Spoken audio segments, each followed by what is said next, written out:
안녕하세요. 여러분의 지친 마음의 안식처가 되어줄 마음 쉼터입니다. 여러분, 혹시 온몸의 고통보다 심장이 얼어붙는 듯한 차가움에 더 큰 절망을 느껴보신 적 있으신가요? 세상에서 가장 사랑했던 사람의 손에 무참히 짓밟히는 고통을 겪어보신 적 있으신가요? 그날 밤, 저는 차가운 것을 바닥에 쓰러져 있었습니다. 터진 입술에서 흘러내린 피가 붉은 선을 그리며 번져갔고, 제 인생은 이대로 끝이라고 생각했습니다. 하지만 아니었습니다. 바로 그 가장 어두운 밤, 모든 것을 포기하려던 순간, 저는 돌아가신 어머니가 남긴 작은 비밀 속에서 희미한 빛을 발견했습니다. 순종적인 아내였던 저를 제 자신을 위한 정의를 되찾는 강인한 여자로 다시 태어나게 한 그 비밀. 오늘 그 이야기를 여러분께 들려드리려 합니다. 쨍그랑 날카로운 소리와 함께 사기 그릇이 타일 바닥 위에서 산산조각 났습니다. 남편 민준의 분노가 폭발하는 신호탄이었죠. 모든 일의 시작은 정말 어처구니 없는 이유였습니다. 제가 공장 야근 때문에 조금 늦게 퇴근했고 저녁상이 살짝 식었다는 것, 그게 전부였습니다. 남편은 식탁에 앉아 살기등등한 얼굴로 저를 노려봤습니다. 내가 밖에서 개처럼 일하고 왔는데 밥이 다 식어 빠졌잖아. 너 하루 종일 집에서 뭐 했길래 밥 한 끼 제대로 못 차려? 저는 두려움에 떨며 고개를 숙였습니다. 미안해요. 오늘 공장에 일이 너무 많아서 야근하느라 금방 다시 데워줄게요. 하지만 제 사과는 불에 기름을 붓는 격이었습니다. 남편은 벌떡 일어나 의자를 거칠게 걷어찼습니다. 야근. 네가 야근해서 얼마나 번다고 유세야. 아니면 어디서 딴짓하다 온 거 아니야. 저는 겁에 질려 뒷걸음질 쳤습니다. 다리가 후들거려 비틀거리다 식탁 위 그릇을 건드렸고 그게 떨어져 깨진 것이었죠. 그 순간 민준의 눈빛이 번뜩였습니다. 그는 아무 말 없이 허리에 차고 있던 벨트를 풀기 시작했습니다. 제가 3개월 동안 빠듯한 공장 월급을 아껴 그의 생일 선물로 사준 바로 그 악어 가죽 허리띠였습니다. 휙. 공기를 가르는 소리와 함께 등 뒤로 살점이 찢어지는 듯한 고통이 파고들었습니다. 저는 그대로 바닥에 주저앉아 두 손으로 머리를 감쌌습니다. 하지만 무자비한 채찍질은 멈추지 않았습니다. 등, 어깨, 팔, 벨트가 닿는 모든 곳이 불타는 듯 했습니다. 저는 비명조차 지르지 못하고 피가 나도록 입술을 깨물었습니다. 울음소리를 안으로 삼켰죠. 제가 울수록 남편은 더 심하게 때린다는 것을 알고 있었기 때문입니다. 벨트가 휙휙 소리를 내는 사이로 안방에서 시어머니 박 여사의 날카로운 목소리가 들려왔습니다. 더 때려라, 아들. 저 게으르고 칠칠치 못한 버릇을 아주 고쳐놔. 시어머니는 말리기는커녕 팔짱을 낀 채 마치 재미있는 연극이라도 보듯 희열의 찬눈으로 저를 내려다보고 있었습니다. 폭행은 민준이 지쳐서야 멈췄습니다. 그는 거친 숨을 몰아쉬며 벨트를 바닥에 내팽개치고 의자에 털썩 주저앉았습니다. 재수 없는 년. 나직이 읊조리는 소리가 들렸습니다.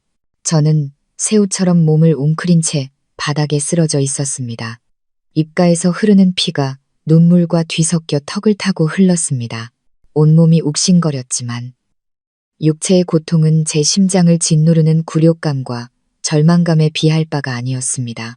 지옥이 있다면 바로 여기일 거라고 생각했습니다. 하지만 그게 끝이 아니었습니다. 박 여사가 천천히 제게 다가왔습니다. 주름진 얼굴에 기괴한 미소가 걸려 있었죠. 거기서 뭐해? 일어나서 치워야지. 아니다. 이 어미가 내 정신 좀 들게 해줄게. 그녀는 그렇게 말하고는 부엌으로 향했습니다. 잠시 후 그녀의 손에는 하얀 굵은 소금이 한 움큼 쥐어져 있었습니다. 심장이 멎는 것 같았습니다. 끔찍한 예감이 온몸을 덮쳤습니다. 저는 필사적으로 기어서 도망치려 했지만 몸에 힘이 하나도 들어가지 않았습니다. 어머니, 제발. 목소리가 쉬어 제대로 나오지 않았습니다. 그녀는 비웃었습니다. 소독 좀 해주려는 거야. 내년 때문에 우리 집에 온갖 재수 없는 일이 닥치는 거라고. 말을 마친 그녀는 피가 배어나온 제 등 위 상처에 그대로 소금을 뿌려 거칠게 문질렀습니다. 아, 저는 미친 듯이 비명을 질렀습니다. 뼈속까지 파고드는 고통의 바닥을 뒹굴었습니다. 눈물이 쉴 새 없이 흘렀지만 그녀는 얼음처럼 차가운 눈으로 저를 내려다볼 뿐이었습니다. 아들, 그만 들어가서 쉬어. 저건 저러다 말겠지. 그녀는 민준에게 말했습니다. 시어머니와 남편, 두 사람은 극심한 고통 속에 버려진 저를 외면한 채 침실로 들어가 문을 쾅 닫아버렸습니다. 집안은 정적에 휩싸였습니다. 제 흐느낌과 무심하게 흐르는 시계 초침 소리만이 공간을 채웠습니다. 차가운 바닥에 누워 피비린내와 먼지, 그리고 굴욕의 냄새를 맡으며 생각했습니다. 내가 뭘 잘못했을까? 나는 내 청춘을 바치고 번듯한 사무직도 포기한 채 이 집의 며느리이자 무급 가정부로 헌신했다. 그런데 돌아온 것은 무엇인가? 끝없는 폭행과 경멸, 멈추지 않는 고통뿐이었다. 죽고 싶었습니다. 죽으면 이 모든 고통에서 해방될 수 있을 거라고 생각했습니다. 하지만 가장 어두운 그 순간 돌아가신 어머니의 얼굴이 떠올랐습니다. 임종 직전 병상에서 제게 하셨던 말씀이 생생하게 기억났습니다.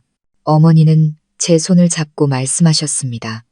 이미 흐릿해진 눈이었지만 그 안에는 깊은 걱정이 담겨 있었죠. 서연아, 엄마가 내 곁에 영원히 있어줄 순 없단다. 세상 인심이라는 게 참 무서운 거야. 내 침대 밑에 오동나무 상자 하나를 넣어두었다. 약속하렴. 내 인생에서 더 이상 잃을 것이 없다고 느껴질 때, 정말 마지막이라고 생각될 때만 그 상자를 열어보겠다고. 더 이상 잃을 것이 없을 때. 그렇다. 지금의 나에게 더 이상 잃을 것이 뭐가 있단 말인가. 사랑은 죽었고 믿음은 산산조각 났으며 몸은 상처투성이었다. 어머니의 유언은 절망의 벼랑 끝에 선절을 붙잡는 마지막 동아줄이었습니다. 저는 이를 악물고 고통을 참아냈습니다. 어디서 났는지 모를 힘으로 저는 기기 시작했습니다. 한 뼘 한 뼘 침실을 향해 기어갔습니다. 몸을 움직일 때마다 상처가 찢어지는 듯했지만 멈추지 않았습니다. 제 마지막 희망이 담긴 침실 문을 향해서 겨우 방 안으로 들어간 저는 떨리는 손을 차가운 침대 밑으로 뻗었습니다. 익숙한 오동나무 상자의 감촉이 느껴졌습니다. 먼지가 뽀얗게 쌓인 상자를 꺼내 낡은 자물쇠를 열었습니다. 손이 너무 떨려 한참을 헤맸습니다. 뚜껑이 열렸습니다. 안에는 금은보화가 아닌 누렇게 변한 낡은 수첩과 낯선 열쇠, 그리고 명함 한 장이 들어 있었습니다. 하지만 수첩 첫 장에 적힌 글씨를 본 순간 제 숨이 멎었습니다. 눈물도 멈췄고 육체의 고통마저 사라지는 듯했습니다. 대신 터지고 피 흘리는 제 입가의 미소가 번지기 시작했습니다. 칼날처럼 차갑고 날카로운 미소였습니다. 저는 떨리는 손으로 낡은 휴대폰을 들어 명함에 적힌 번호를 눌렀습니다. 신호음이 한 번 울리고 한 남자가 전화를 받았습니다. 김 변호사님, 저 서연이에요. 저는 속삭였습니다. 목소리는 쉬어 있었지만 그 안에는 전에는 없던 단호함이 실려 있었습니다. 어머니께서 말씀하셨던 계획, 이제 시작해도 될 것 같습니다. 만약 서연이 겪은 일에 함께 분노하고 상자 속 비밀이 어떻게 그녀의 통쾌한 반격을 이끌어낼지 궁금하시다면 주저하지 마시고 좋아요와 공유, 그리고 마음 쉼터 채널 구독을 눌러주세요. 여러분의 응원 하나하나가 서연이 정의를 되찾고 악인들에게 죗값을 치르게 하는 큰 힘이 됩니다.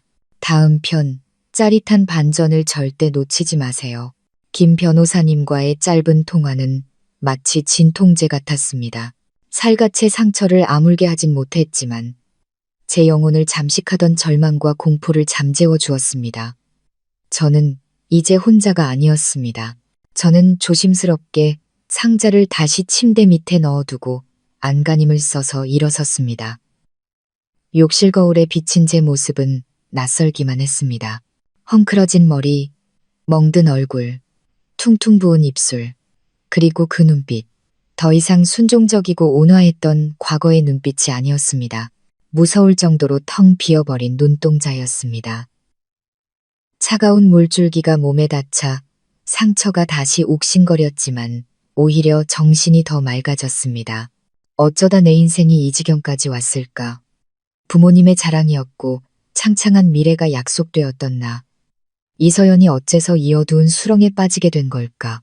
5년 전의 기억이 마치 한 편의 슬픈 영화처럼 느리게 재생되었습니다. 5년 전 저는 23살에 경영학과를 수석으로 졸업한 전도유망한 젊은이였습니다. 아름답고 활기찼으며 저를 따르는 남자들도 많았죠. 하지만 저는 민준에게 마음을 뺏겼습니다. 그는 가장 잘생기지도 가장 부유하지도 않은 그저 평범한 회사원이었습니다. 순하고 성실해 보이는 인상과 따뜻한 미소를 가졌죠. 저는 그를 양사 프로젝트 협업으로 처음 만났습니다. 그는 말이 없었고 묵묵히 자기 일만 했습니다. 가끔 저를 보고 수줍게 웃곤 했죠. 바로 그 꾸밈 없는 모습에 저는 끌렸습니다. 번지르르한 재벌 2세들의 허세에 질려있던 제게 민주는 편안함과 안정감을 주었습니다. 그는 제게 자신의 가족 이야기를 자주 들려주었습니다. 홀로 자신을 훌륭하게 키워낸 어머니에 대해서요. 어머니가 정말 좋으신 분이며 며느리가 생기면 사랑으로 아껴주고 싶어 하신다고 말했습니다. 저는 그가 그려주는 따뜻한 가족의 모습을 순진하게 믿었습니다. 어머니의 조심스러운 반대에도 불구하고 저는 그와의 결혼을 결심했습니다. 당시 투병 중이셨던 어머니는 힘든 몸을 이끌고 민준을 만나주셨습니다. 저는 아직도 민준을 보던 어머니의 그 깊은 눈빛을 잊을 수가 없습니다. 그 만남 후 어머니는 제게 딱 한마디 하셨습니다. 저 총각, 겉은 순해 보여도 속은 그렇지 않구나. 조심해야 한다. 서연아.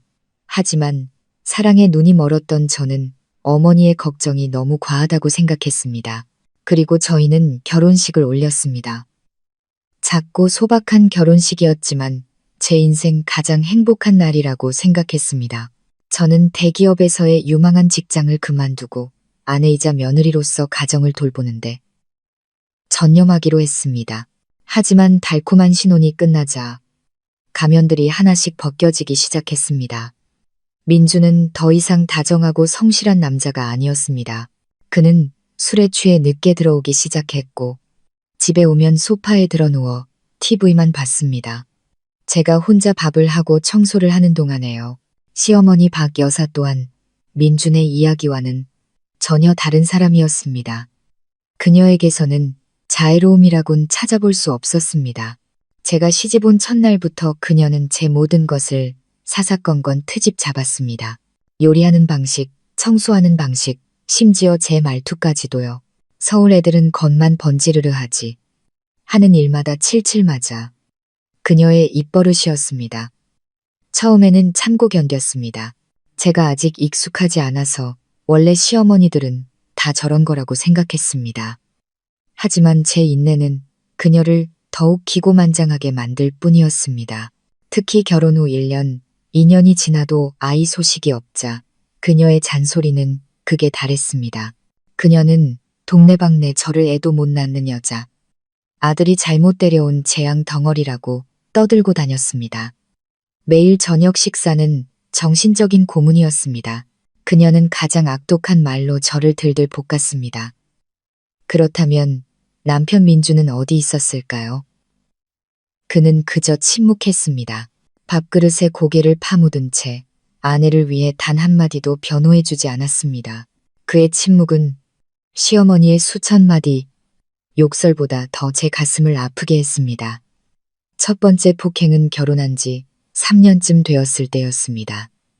회사 송년회에서 만취해 돌아온 그는 제가 잔소리 몇 마디를 했다는 이유로 제 뺨을 세차게 때렸습니다. 그 손찌검은 제 뺨뿐만 아니라 남편에 대한 마지막 환상까지 산산조각 냈습니다. 저는 울며 그날 밤 당장 집을 나가려 했습니다.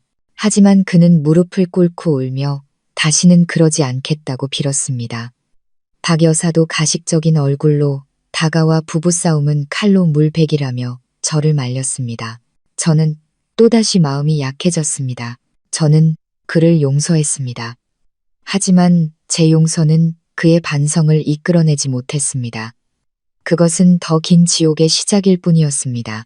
폭행은 점점 잦아졌고 이유는 더 터무니없어졌습니다. 반찬이 조금 짜다는 이유로, 집이 덜 깨끗하다는 이유로, 심지어 그가 동네 기원에서 내기 바둑해졌다는 이유로도 그는 제게 분풀이를 했습니다. 제 삶은 폭력과 모욕의 어둠 속에 잠식되었습니다. 저는 바싹 말라갔고 얼굴에는 늘 그늘이 졌습니다. 웃음은 사라진 지 오래였습니다. 저는 이 집에서 살아 숨쉬는 존재가 아닌 그저 존재하는 그림자였습니다. 민준과 대화하려 했고 이 결혼을 구해보려 노력했지만 모든 것이 허사였습니다. 그는 제가 유난 떤다고 치부했습니다. 남편한테 맞아가면서 사는 게 여자 인생이야. 뭘 그렇게 대단한 일이라고. 이것이 그의 대답이었습니다. 그리고 어머니의 죽음은 저를 세상과 연결해주던 마지막 끈을 끊어버렸습니다. 어머니는 제 유일한 정신적 버팀목이었습니다. 저는 정말로 혼자가 되었습니다. 어머니의 장례를 치르고 텅 빈 마음으로 돌아온 저를 맞이한 것은 위로가 아닌 박 여사의 차가운 한마디였습니다. 뭘 울고불고 난리야. 죽으면 다 끝이지. 돼지우리 같은 집이나 좀 치워. 그 순간 깨달았습니다. 이 사람들에게서는 어떤 인간적인 온정도 기대할 수 없다는 것을. 저는 강해져야 한다고, 어머니와의 약속을 위해 살아야 한다고 다짐했습니다. 하지만 반복되는 폭행과 폭언은 제 의지를 갉아먹었습니다. 저는 거의 운명을 받아들이고 있었습니다. 내 인생은 이 지옥에서 끝날 것이라고. 하지만 오늘 밤 죽음의 문턱에서 저는 비로소 깨어났습니다. 어머니의 유언, 그리고 오동나무 상자, 그것이 제 유일한 희망의 빛이었습니다. 나는 죽을 수 없다.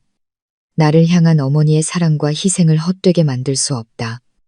나는 살아서 이곳을 벗어나 내 인생을 짓밟은 자들에게 죗값을 치르게 할 것이다. 오늘 밤 제 악몽은 절정에 달했지만 동시에 그것은 그들의 종말의 시작이 될 것입니다. 상처의 고통은 여전했지만 제 안에서 새로운 생명력과 강철 같은 의지가 싹트고 있었습니다. 저는 더 이상 어제의 약한 이서연이 아니었습니다. 지난 5년간 써왔던 순종의 가면을 벗어 던질 때가 온 것입니다. 다음 날 아침 저는 아주 일찍 일어났습니다. 일부러 고통스러운 듯 얼굴을 찡그리고 다리를 절며 심하게 맞은 사람의 모습을 연기했습니다. 박 여사와 민주는 저를 보고도 안부 한마디 묻지 않았습니다. 경멸의 눈빛뿐이었죠. 아직 살아있었네? 죽은 줄 알았지. 박 여사는 악담을 뱉고는 태연히 아침 식탁에 앉았습니다. 민주는 제 눈을 피하며 허둥지둥 밥을 먹고는 서류 가방을 챙겨 출근했습니다. 마치 저와 엮이기 싫다는 듯이 그들의 잔인함은 제 결심을 더욱 굳건하게 만들었습니다. 저는 박 여사에게 상처가 너무 아파 병원에 가서 약을 좀 사와야겠다고 말했습니다. 그녀는 의심 없이 푼 돈 몇 푼을 던져주며 쏘아붙였습니다. 빨리 다녀와서 집이나 치워 약값만 축내는 년. 저는 구겨진 지폐를 받아 쥐고 속으로 차갑게 웃었습니다. 제가 갈 곳은 동네 병원이 아니었습니다. 제 목적지는 어머니가 남긴 명함에 적힌 주소, 강남의 한복판에 위치한 크고 화려한 법률 사무소였습니다. 고층 빌딩 앞에 서자 잠시 위축되었습니다.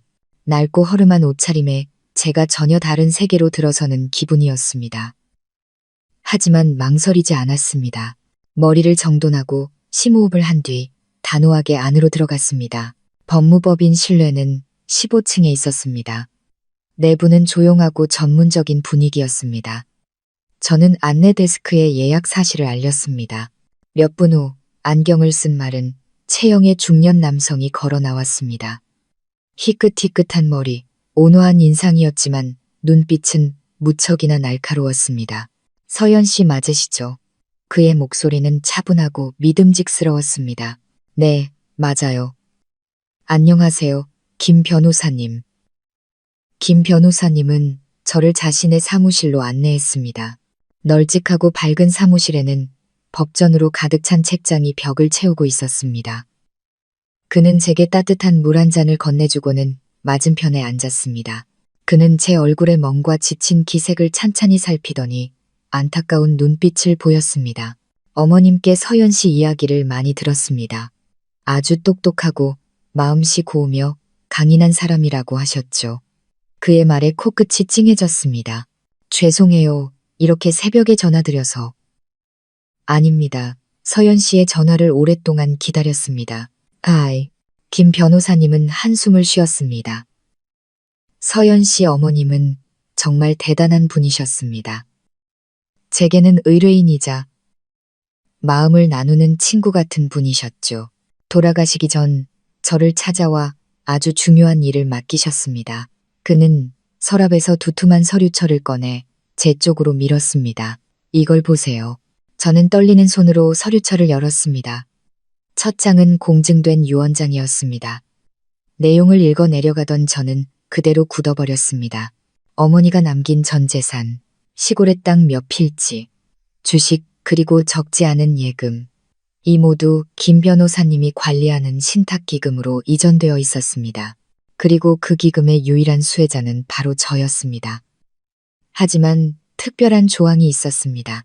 제가 민준과 이혼하거나 가정폭력을 당해 보호가 필요하다는 것을 증명할 때에만 이 재산을 온전히 사용할 수 있다는 것이었습니다. 어머니, 저의 다정했던 어머니, 제 결혼 생활이 비극이 될 것을 예감하셨던 걸까요? 이런 방식으로 저를 지키고 제게 퇴로를 마련해 주신 것이었습니다. 다시 눈물이 흘렀습니다. 하지만 이번에는 감사함과 감동의 눈물이었습니다. 하지만 그게 전부가 아니었습니다. 서연 씨, 변호사님이 진지한 목소리로 말했습니다. 가장 중요한 건 다음 장에 있습니다. 저는 다음 장을 넘겼습니다. 그것은 등기부등본 사본이었습니다. 그리고 그곳에 적힌 소유주의 이름을 보고 저는 제 눈을 의심할 수 없었습니다. 소유자, 박영희. 어머니의 이름이었습니다. 그리고 주소는 바로 지금 제가 시댁 식구들과 살고 있는 바로 그 집이었습니다. 이럴 수가. 저는 말을 더듬었습니다. 이 집은 시할아버지가 시아버님께 물려주신 집이라고 했는데요. 그건 그들이 지어낸 이야기입니다. 변호사님의 목소리가 단호해졌습니다. 6년 전 서연 씨가 결혼하기 1년 전 시아버지 되는 사람이 도박빚으로 이 집을 은행에 담보로 잡혔습니다. 빚을 갚지 못해 집이 경매로 넘어갈 위기였죠. 어머님은 서연 씨가 민준 씨를 사랑하는 것을 알고 나중에 시집가서 살 곳이 없어질까봐 남몰래 거액을 들여 은행의 채무를 모두 갚고 이 집을 사들이셨습니다. 법적으로 이 집의 주인은 어머님이셨던 거죠. 하지만 명의를 이전하지 않으셨습니다. 자신의 딸을 지킬 마지막 비장의 카드로 남겨두신 겁니다. 세상이 뒤집히는 것 같았습니다. 이 사실은 너무나 충격적이었습니다. 그렇다면 지난 5년간 나는 내 어머니의 집에서 얹혀 사는 식객처럼 온갖 수모와 학대를 당하며 살았던 것이란 말인가. 그리고 그들은, 민준의 가족들은 어머니의 조용한 희생 위에서 주인 행세를 하며 살아왔던 것이었습니다. 등골을 타고 차가운 분노가 흘렀습니다. 저의 어리석음과 무조건적인 선의가 그들의 악행을 도왔던 것입니다. 저는 서류철을 쥔 손에 힘을 주었습니다. 손마디가 하얗게 질렸습니다. 이제 아시겠습니까? 변호사님이 저를 바라보며 물었습니다. 어머님은 서연 씨에게 필요한 모든 무기를 쥐어주셨습니다. 문제는 서연 씨가 그것을 사용할 용기가 있느냐 하는 것입니다. 이제 어떻게 해야 하죠, 변호사님? 저는 고개를 들었습니다. 제 눈에는 더 이상 나약함이 없었습니다. 증오와 결단의 불꽃만이 타오르고 있었습니다. 변호사님은 만족스러운 미소를 지으며 고개를 끄덕였습니다. 좋습니다. 우선 그 집으로 돌아가세요. 돌아가서 계속해서 순종적인 아내, 완전히 굴복한 어린 양의 역할을 연기해야 합니다. 그들이 이겼다고, 당신을 완전히 꺾었다고 믿게 만드세요. 그들이 방심하고 자신들의 탐욕스럽고 잔인한 본성을 더 드러내도록 만들어야 합니다. 증거가 더 필요합니다. 그들의 말과 행동, 특히 이 집을 차지하려는 음모에 대한 증거 말입니다. 제가 필요한 장비는 제공해 드리겠습니다. 우리는 단순히 이혼만 하는 게 아닙니다. 그들에게 폭행죄, 사기죄, 그리고 불법 재산 점유죄의 대가를 치르게 할 겁니다. 라이, 그는 제게 볼펜 한 자루와 작은 옷 단추를 건넸습니다. 평범해 보였지만 최신형 초소형 녹음기와 카메라라고 설명했습니다. 아주 신중하게 행동해야 합니다. 서연 씨. 당신의 연극은 이제 막 시작되었습니다. 연기를 잘 해내세요. 그리고 기억하세요. 당신은 절대 혼자가 아닙니다. 저와 그리고 하늘에 계신 어머님이 항상 당신 뒤에 있을 겁니다. 작지만 강력한 힘을 가진 장비들을 손에 쥐자 뜨거운 감정이 솟구쳤습니다. 연극이라고? 좋다. 그들이 연극을 원한다면 내 평생의 연기를 보여주겠다. 그리고 이 연극의 결말을 쓰는 사람은 바로 나 자신이다. 법률사무소를 나서는 제 마음속에는 더 이상 두려움이나 혼란이 없었습니다. 대신 이상할 정도로 차분한 평정심이 자리 잡았습니다. 더 이상 잃을 것이 없는 자의, 죽음을 각오한 싸움을 준비하는 자의 냉정한 평온함이었습니다. 저는 바로 집으로 가지 않았습니다. 거리를 걷다가 작은 미용실에 들어가 몇 년간 길러온 긴 머리를 잘라달라고 했습니다. 찰랑이던 검은 머리는 제 자랑이었고 민준이 가장 좋아한다고 말했던 것이었습니다. 이제 저는 나약했던 과거의 일부를 잘라내듯 머리카락을 잘라내고 싶었습니다. 짧은 머리는 제 얼굴을 더 단단하고 강인해 보이게 만들었습니다. 그리고 옷가게에 들어가 남은 돈으로 새 옷 몇 벌을 샀습니다. 순종적이고 불쌍한 여인의 역할에 어울리는 어둡고 단순한 옷들이었습니다. 집에 돌아오니 저녁 무렵이었습니다.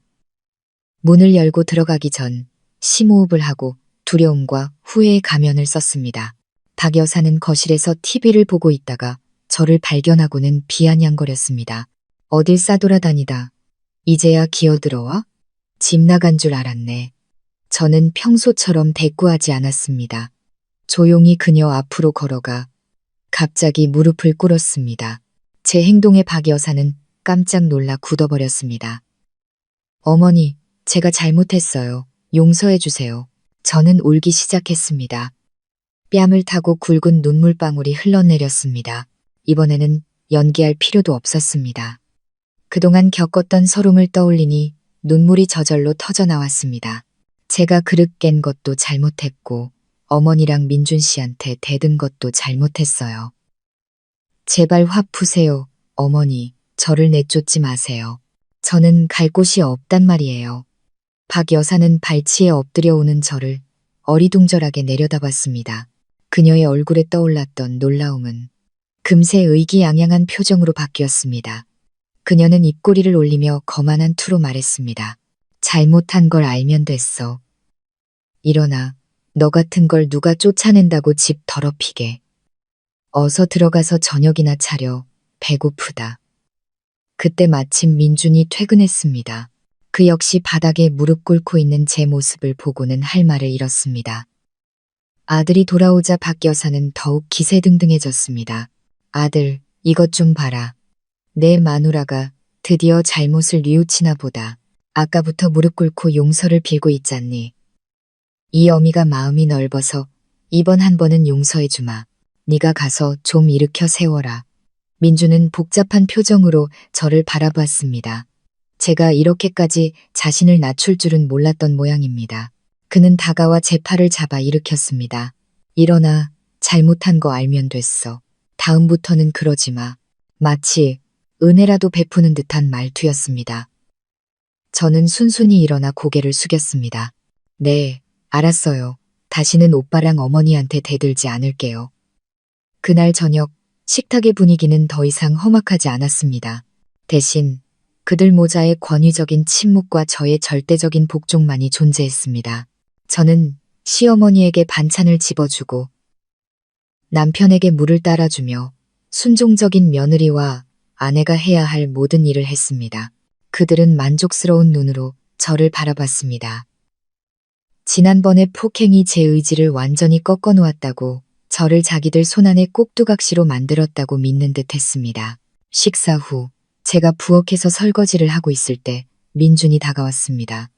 그의 손에는 연고가 들려 있었죠. 이리 와봐. 약 발라줄게. 그는 조금 어색하게 말했습니다. 저는 의자에 앉아 그가 옷을 걷어 올리기 쉽도록 등을 돌렸습니다.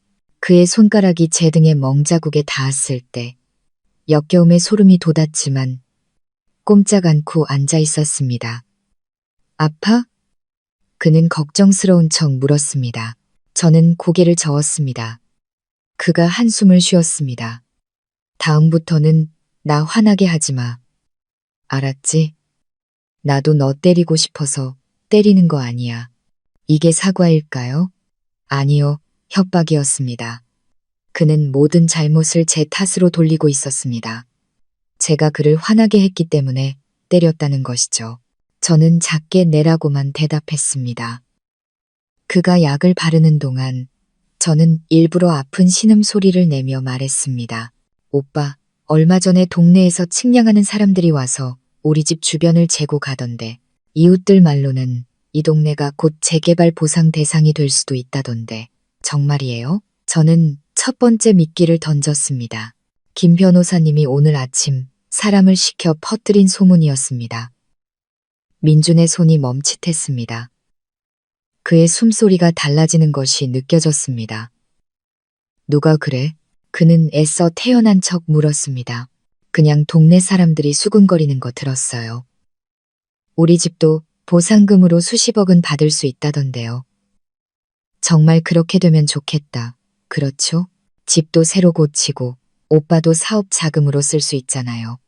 저는 밝은 미래를 꿈꾸는 것처럼 순진하게 말했습니다. 민주는 아무 말도 하지 않았습니다. 그는 서둘러 약을 발라주고는 제게 먼저 들어가 쉬라고 했습니다. 하지만 저는 알 수 있었습니다. 제 미끼를 그가 물었다는 것을. 그의 마음속에 탐욕의 씨앗이 심어졌습니다. 그날 밤 이후 그들 모자의 태도는 눈에 띄게 달라졌습니다. 더 이상 저를 닥달하거나 욕하지 않았습니다. 대신 달콤한 말로 저를 구슬리기 시작했습니다. 박 여사는 이따금 피곤하지 않냐, 먹고 싶은 건 없냐고 물었고, 민준도 더 살갑게 굴었습니다. 그는 간식을 사다 주거나 듣기 좋은 말을 해주었습니다. 그들은 저를 안심시키고 가짜 친절 속에 저를 잠재우려 했습니다. 그리고 저는 제 역할을 완벽하게 소화해냈습니다. 저는 그들의 행동에 무척 감격하고 그들을 전적으로 신뢰하는 척했습니다. 하지만 그들 뒤에서 저는 단 한순간도 경계를 늦추지 않았습니다. 영상 녹화 기능이 있는 옷단추는 옷장 위 고민형에 교묘하게 달아거실을 향하게 했고, 녹음 기능이 있는 볼펜은 늘 제 앞치마 주머니에 있었습니다. 저는 첫 번째 증거들을 수집하기 시작했습니다. 박 여사가 친구들에게 곧 수십억이 생긴다고 자랑하는 통화 내용. 그리고 제가 잠들었다고 생각한 깊은 밤에 그들 모자가 나누는 은밀한 대화들이었습니다. 엄마, 이 동네 땅값이 하루가 다르게 오른대. 보상받으면 최소 50억은 될 거야. 민준의 목소리는 흥분에 차 있었습니다. 50억? 야, 그 돈 한 푼도 그년한테는 주면 안 돼. 이 집은 우리 조상님들 집이야. 그년이랑은 아무 상관없다고. 박 여사의 목소리가 날카로워졌습니다. 하지만 법적으로는 내 아내잖아. 법은 무슨, 네가 알아서 포기하게 만들어야지. 당분간 잘해주다가 서류에 도장 찍게 속이라고. 보상금 절차 때문에 필요하다고 둘러대. 소처럼 멍청해서 뭘 알겠어? 그들의 모든 대화는 선명하게 녹음되었습니다. 그들은 자신들이 말하는 소처럼 멍청한 여자가 사실은 더 큰 덫을 놓고 그들이 스스로 걸어 들어오길 기다리고 있다는 사실을 꿈에도 몰랐습니다. 그들이 의기양양할수록, 방심할수록 그들의 종말은 더 가까워지고 있었습니다. 거액의 재개발 보상금에 대한 소문은 밤중의 불길처럼 빠르게 퍼져나갔습니다. 그것은 더 이상 동네의 가십거리가 아닌 박 여사 모자의 지상 최대 목표이자 집착이 되었습니다. 밑바닥 없던 그들의 탐욕은 이제 걷잡을 수 없이 타올랐습니다. 그들은 더 이상 욕망을 숨기지 않았습니다. 매 식사 시간 그들의 대화 주제는 오직 돈과 그 돈으로 무엇을 할 것인가에 대한 것이었습니다. 박 여사는 이미 구매할 목록을 작성해 두었습니다. 새로운 빌라, 외제차, 다이아몬드 보석. 심지어 금은방을 차려서 편하게 돈을 벌 계획까지 세웠습니다. 민주는 그 돈으로 자기 회사를 차려 더 이상 남의 밑에서 일하지 않고 사장이 되는 꿈에 부풀어 있었습니다. 그들은 저의 재산 위에서 이루어질 그들만의 부유한 미래를 계획하고 있었습니다. 그리고 그 계획 속에 제 자리는 없었습니다. 그들은 저를 이방인, 제거해야 할 장애물로 여겼습니다. 저는 조용히 밥을 먹으며 그들의 모든 대화를 들었지만 얼굴에는 어떤 감정도 드러내지 않았습니다. 제가 무심할수록 그들은 제가 아무것도 모른다고, 정말 부엌대기밖에 모르는 바보라고 확신했습니다. 그들의 경멸이 저를 지켜주는 가장 안전한 방패였습니다. 그리고 제가 기다리던 날이 왔습니다.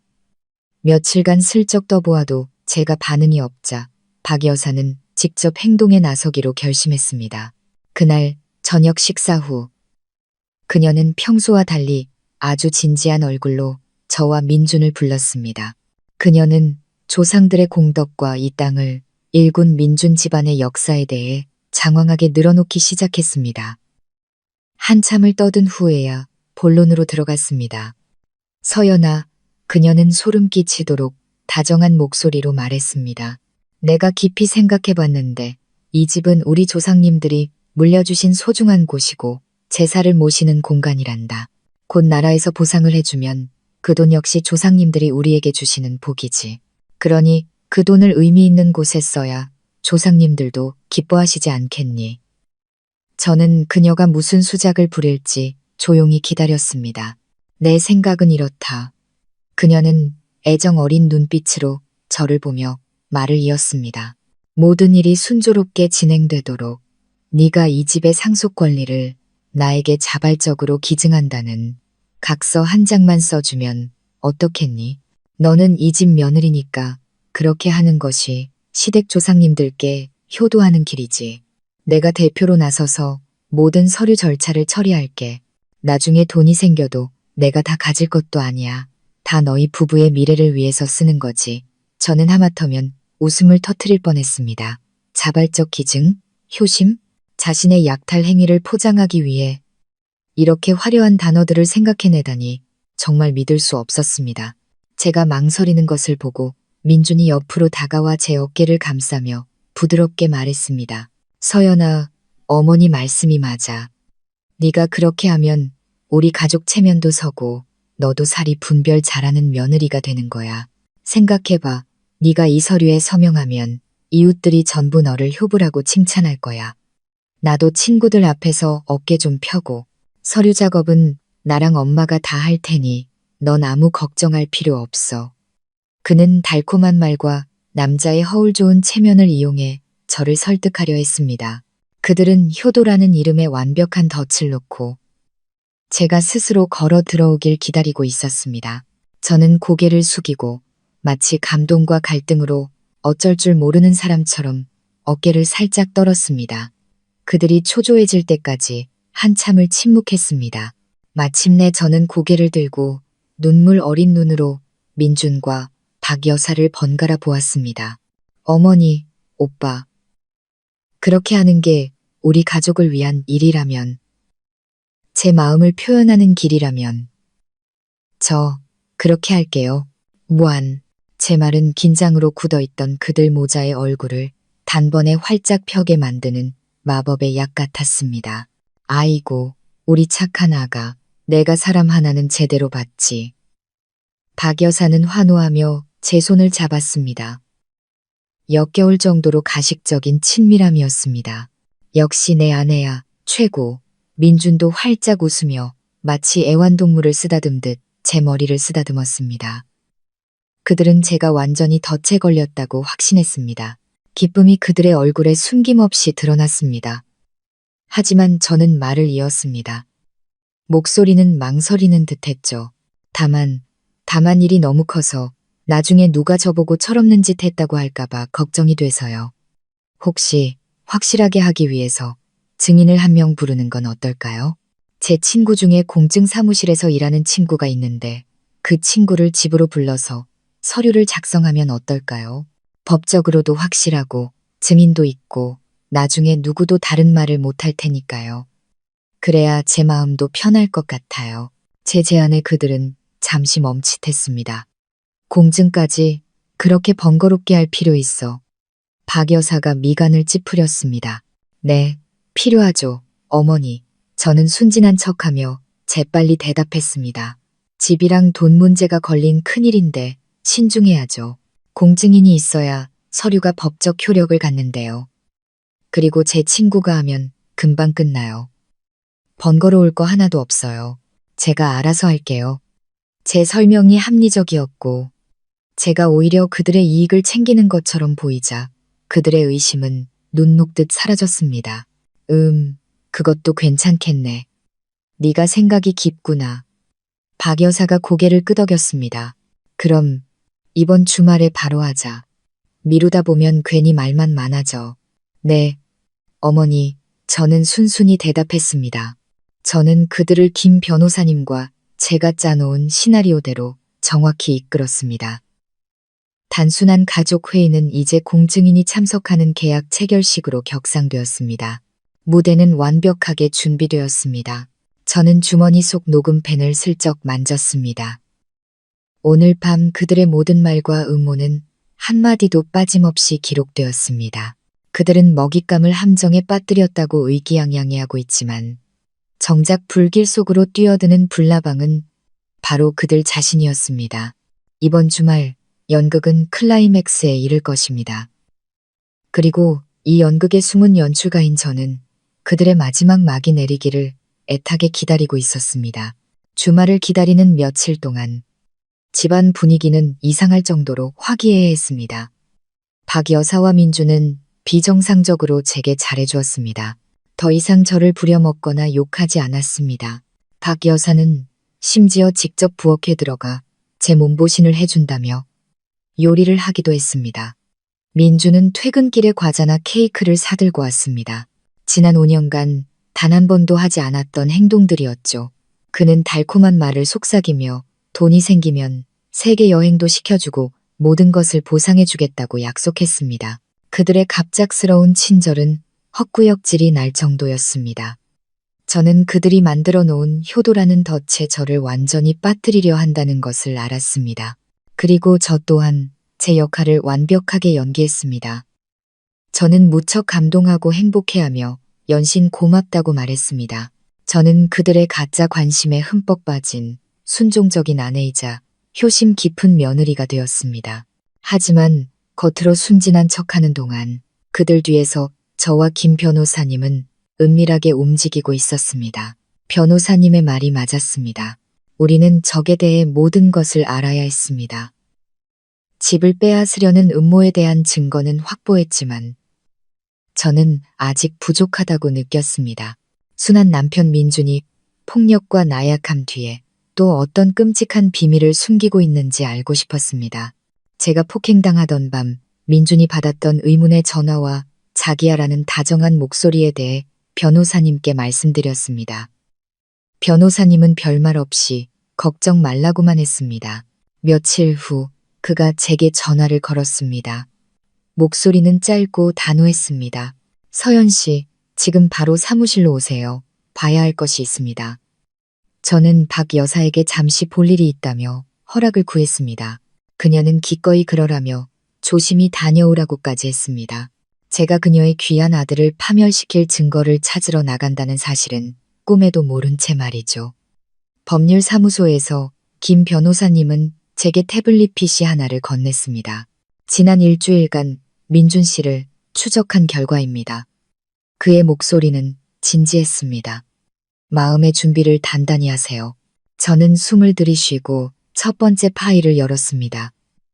그것은 여러 장의 사진이었습니다. 심장이 쿵 하고 내려앉았습니다. 사진 속 민주는 고급스러운 카페에 앉아 있었습니다.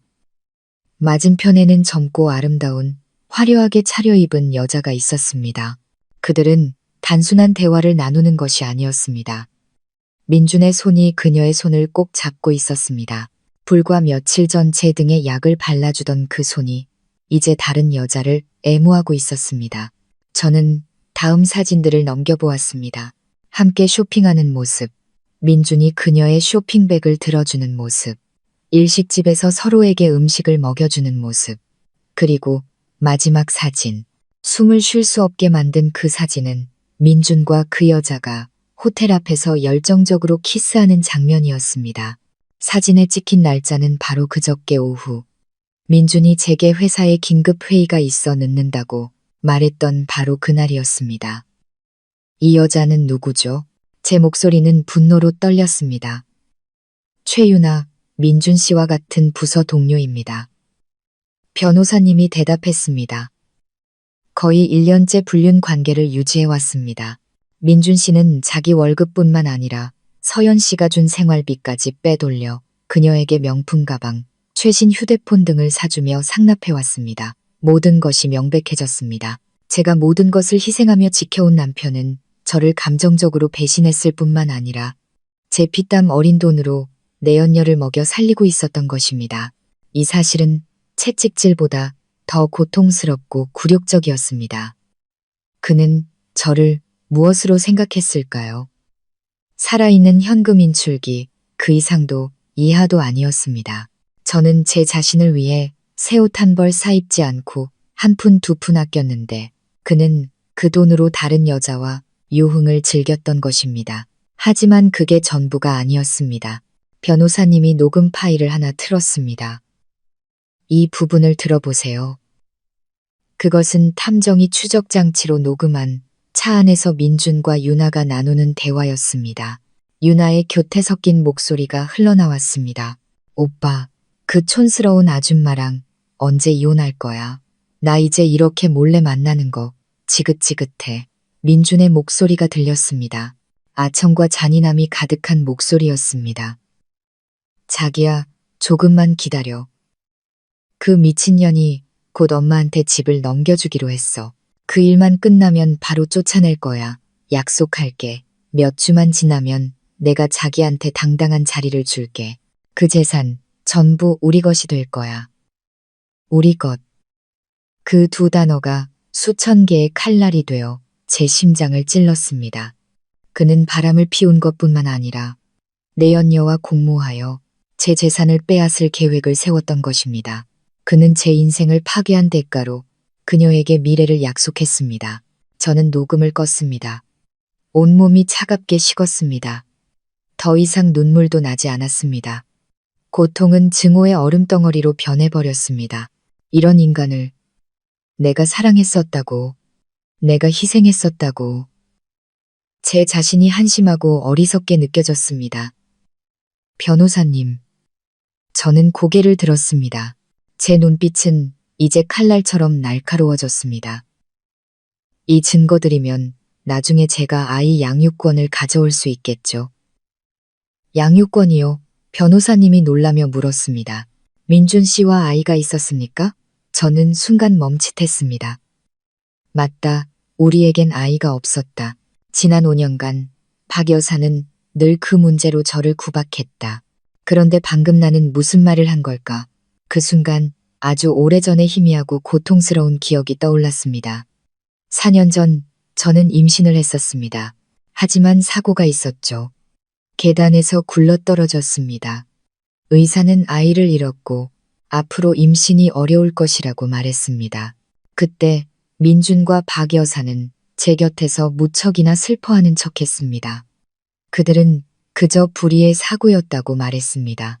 하지만 이제 그들의 진짜 얼굴을 알고 나니 끔찍한 의심이 마음속에서 싹트기 시작했습니다. 과연 그것이 정말 사고였을까? 아니면 그것 또한 그들 계획의 일부였을까? 더 이상 생각하고 싶지 않았습니다.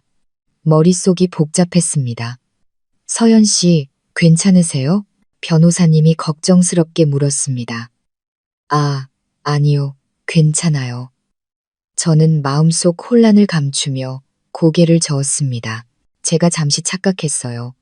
그 일에 대해서는 다시 알아봐야 했다. 하지만 우선 눈앞의 적부터 처리해야 했다. 저는 심호흡을 하고 평정을 되찾았습니다. 변호사님, 이 모든 증거들, 사진, 녹음 파일, 내연녀 정보, 전부 철저하게 준비해 주세요. 저는 이혼만 원하는 게 아니에요. 그가 사회적으로 매장당하길 원합니다. 걱정 마세요. 변호사님이 고개를 끄덕였습니다. 주말에 있을 공연을 위해 모든 것을 준비해 두겠습니다. 저는 법률 사무소를 나섰습니다. 마음속에는 새로운 의심의 그림자가 무겁게 드리워져 있었습니다. 나의 적들은 잔인할 뿐만 아니라 상상 이상으로 악랄할 수 있었다. 이 싸움은 단순히 재산과 명예를 되찾기 위한 싸움이 아니었다. 어쩌면 태어나지도 못한 작은 생명의 정의를 되찾기 위한 싸움일지도 몰랐다.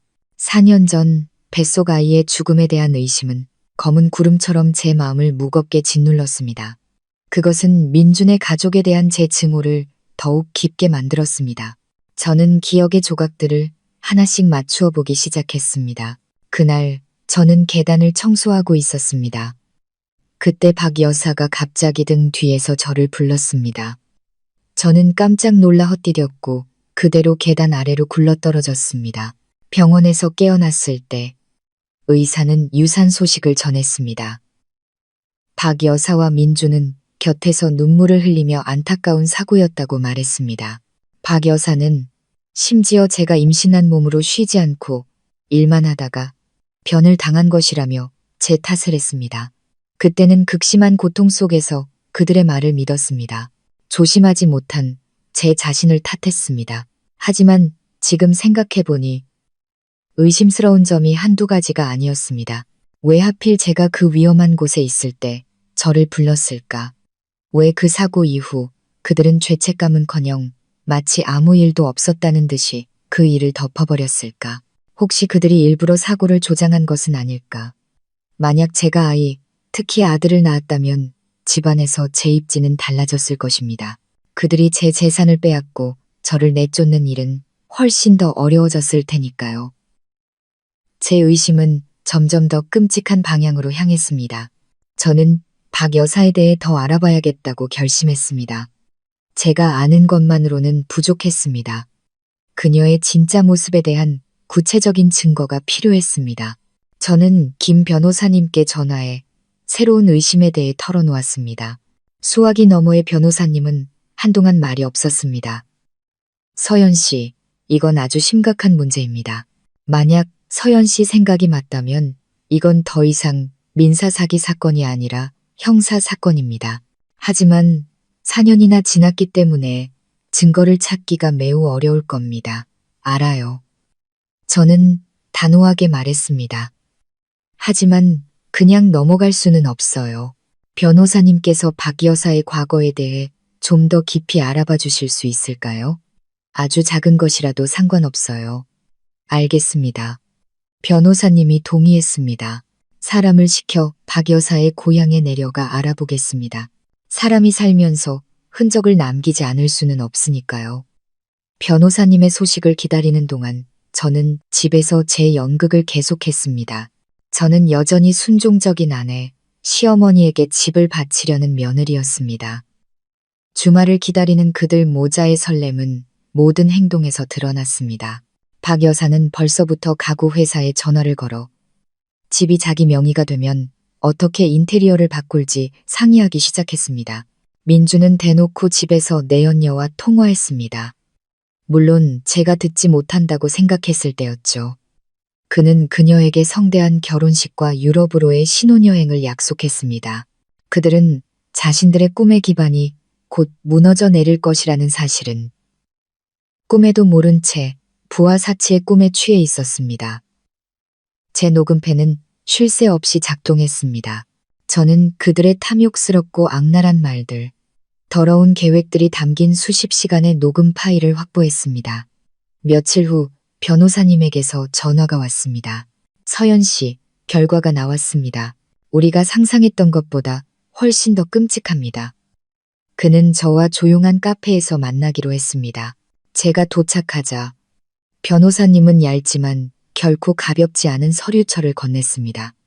이것이 박 여사의 고향에서 알아낸 것들입니다. 그는 이야기를 시작했습니다. 박 여사는 그녀가 늘 연기하던 순박하고 헌신적인 시골 여인이 아니었습니다. 젊었을 적 그녀는 경박하고 드세며 계산적인 여자로 유명했습니다. 그녀는 민준의 아버지와 결혼하기 전에 이미 한 번 결혼한 적이 있었습니다. 첫 남편은 마을의 부자였지만 병으로 일찍 세상을 떠나 그녀에게 적지 않은 재산을 남겼습니다. 하지만 중요한 것은 그 남편이 죽은 후 시댁 식구들이 그녀가 재산을 가로채기 위해 무언가 음모를 꾸몄다고 의심했지만 증거가 없었다는 점입니다. 그러나 그것이 가장 끔찍한 사실은 아니었습니다. 변호사님의 사람은 박 여사가 서울로 이사 오기 전 도박과 사채놀이에 연루되었다는 사실을 알아냈습니다. 그녀는 마을의 한 가정에 살인적인 이자로 큰 돈을 빌려주었습니다. 그 가정이 돈을 갚지 못하자 사람들을 보내 집을 빼앗고 그들을 길거리로 내쫓았습니다. 이 일로 마을 사람들의 분노를 샀지만 그녀는 돈과 인맥을 이용해 사건을 조용히 무마하고는 서둘러 고향 집을 처분하고 민준을 데리고 서울로 도망치듯 올라왔습니다. 그럼 사채 전과가 있다는 말씀이세요? 저는 놀라움을 감추지 못하고 물었습니다. 전과까지는 아닙니다. 변호사님이 설명했습니다. 내부적으로 해결되었지만 이것은 박 여사가 돈을 위해서라면 수단과 방법을 가리지 않는 잔인한 사람이라는 것을 보여줍니다. 그리고 이게 서연 씨가 알아야 할 가장 중요한 사실입니다. 그는 서류의 다른 페이지를 넘겼습니다. 조사원은 중요한 정보를 하나 더 찾아냈습니다. 박 여사에게는 박만철이라는 남동생이 있는데 현재 시내의 한 대형 산부인과에서 검사실장으로 일하고 있다는 겁니다. 전기가 등골을 타고 흐르는 것 같았습니다. 산부인과, 검사실장. 이 연결고리는 4년 전 제 아이의 죽음에 대한 의심을 더욱 명확하고 끔찍하게 만들었습니다. 제 말뜻을 아시겠습니까? 변호사님이 저를 보며 말했습니다. 그의 눈빛은 엄숙했습니다. 만약 서연 씨의 유산 과정에 어떤 의학적 개입이 있었다면 그 일을 할 수 있었던 가장 유력한 인물은 바로 그녀의 가족입니다. 하지만 어떻게 그럴 수가? 저는 떨었습니다. 그때 저는 응급실로 실려갔고 모든 것이 경황이 없었어요. 경황이 없었기 때문에 행동하기 더 쉬웠을 겁니다. 변호사님이 말했습니다. 당시의 진료 기록을 다시 확인할 필요가 있습니다. 제가 방법을 찾아보겠지만 마음의 준비를 하셔야 합니다. 진실은 아주 참혹할 수 있습니다. 저는 카페를 나섰습니다. 머릿속이 아찔했습니다. 시어머니라는 사람의 완전한 초상화, 인간의 탈을 쓴 악마의 모습이 제 눈앞에 그려졌습니다. 그녀는 단지 악독하고 탐욕스러울 뿐만 아니라 냉혈한 살인자일 수도 있었습니다. 그녀는 자신의 재산 약탈 계획에 방해가 된다는 이유만으로 자신의 친손자를 무참히 살해했을 수도 있었습니다. 제 아내 증오는 극에 달했습니다. 더 이상 두려움은 없었습니다. 그녀의 죄를 빛 속으로 끌어내야 한다는 의지만이 남았습니다. 이 싸움은 더 이상 저 혼자만의 싸움이 아니었습니다. 저 자신뿐만 아니라 제 무고한 아이를 위해서도 정의를 되찾아야 했습니다. 이번 주말의 마지막 결전은 단순한 사기극 폭로가 아닐 것입니다. 그것은 제가 검사가 되고 제 손안의 증거들이 반박할 수 없는 기소장이 되는 준엄한 심판의 장이 될 것입니다. 김 변호사님을 만나고 집으로 돌아오는 길. 저는 얇은 얼음 위를 걷는 기분이었습니다. 발밑에는 끔찍한 진실의 심연이, 위에는 박 여사 모자의 가식적인 미소와 달콤한 말들이 있었습니다. 박 여사의 얼굴을 볼 때마다 살인자의 손이 겹쳐 보였고 그녀의 목소리를 들을 때마다 역겨움이 치밀었습니다. 하지만 참아야 했습니다. 완벽하게 연기해야 했습니다. 그래야만 제 덫이 완벽하게 작동할 수 있었습니다. 저는 일요일의 계약 체결식을 위한 마지막 준비를 시작했습니다. 민준에게 공증 사무실에서 일하는 친구와 연락이 닿았다고 말했습니다. 그 친구가 편의를 위해 일요일 오전 10시에 직접 집으로 와서 절차를 진행해 주기로 했다고요. 민준은 조금도 의심하지 않고 제가 꼼꼼하다고 칭찬까지 했습니다. 그 공증인 친구가 사실은 김 변호사님 사무실의 신입 변호사이며 자신의 역할에 대해 철저히 교육받은 젊은이라는 사실은 꿈에도 몰랐겠죠. 다음으로 무대를 설치해야 했습니다. 김 변호사님은 옷걸이 모양으로 위장된 초소형 카메라 2개를 더 주셨습니다. 저는 집안 대청소를 핑계로 하나는 거실 소파 전체를 조망할 수 있는 구석에, 다른 하나는 그들 모자의 침실, 은밀하지만 대화를 녹화하기에 충분한 위치에 설치했습니다. 녹음팬은 늘 제 주머니에 있었습니다. 모든 것이 비밀스럽고 완벽하게 준비되었습니다. 저는 마치 중요한 장면, 단 한 번의 실수도 용납되지 않는 반격의 장면을 준비하는 감독이 된 기분이었습니다. 긴장감에 심장이 빠르게 뛰었지만 곧 정의가 실현될 것이라는 생각에 이상하리만치 차분해졌습니다. 그동안 김 변호사님도 쉬지 않았습니다. 그는 인맥을 동원해 박 여사의 동생이 일하는 산부인과에 접근했습니다. 4년 전에 제 진료 기록을 찾는 것은 쉽지 않았습니다. 특히 누군가 의도적으로 그것을 숨기려 했을 때는 더욱 그랬습니다. 하지만 김 변호사님은 노련한 변호사였습니다. 그는 누구를 만나야 할지 알고 있었습니다. 그는 당시 제 응급수술에 참여했던 지금은 은퇴한 한 간호사를 찾아냈습니다. 처음 그녀는 과거의 일을 언급하기를 꺼렸습니다. 하지만 변호사님이 제 상황과 고통에 대해 이야기하자 그녀의 의료인으로서의 양심이 움직였습니다. 그녀는 중요한 단서를 이야기해 주었습니다. 그날 환자분이 응급실로 들어온 후 검사실장인 박만철 씨가 한참 동안 수술실에 들어와 있었어요. 그녀가 회상했습니다. 그는 응급팀 소속이 아니었기 때문에 이상했죠.